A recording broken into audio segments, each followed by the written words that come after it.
C'est quoi Dota? Dota, c'est un MOBA, Multiplayer Online Battle Arena, et ça veut dire Defense of the Ancient.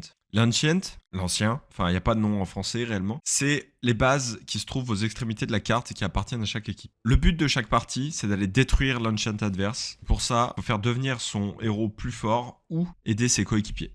Il y a des manières classiques et bien optimisées de jouer à Dota, mais là où on devient le meilleur et on profite le plus du jeu, c'est quand on sort des sentiers battus. Le but de mes guides, ça va être de vous apprendre tout ce que je sais sur Dota, comme ça vous pourrez plutôt possible expérimenter en dehors de tout ce qui est classique. Et vous pourrez donc devenir le joueur que vous êtes censé être, c'est-à-dire une absolue ou un génie de renom. Alors rentrons dans le vif du sujet.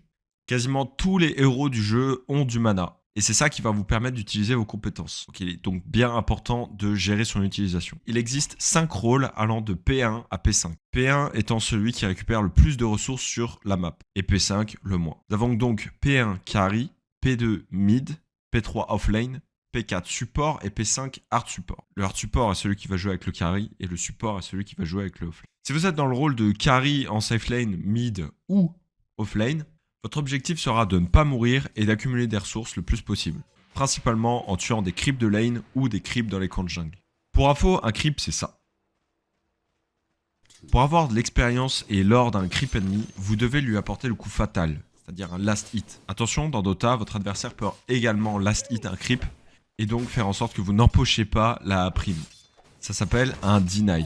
Si vous êtes dans le rôle de support, votre fonction primaire sera d'aider votre carry ou votre offlane à sécuriser des primes et donc de l'expérience et du gold. Vous pourrez le faire soit en gênant son vis-à-vis, soit en gênant le support qui aide son vis-à-vis. Le support adverse essaiera de faire de même. Surtout, l'essentiel est de ne pas mourir. À chaque mort causée par l'ennemi, beaucoup d'or et d'expérience à tous ceux qui ont contribué à vous tuer. Vous pourrez aussi accumuler des ressources via les camps de jungle en détruisant les tours et les bâtiments de l'ennemi.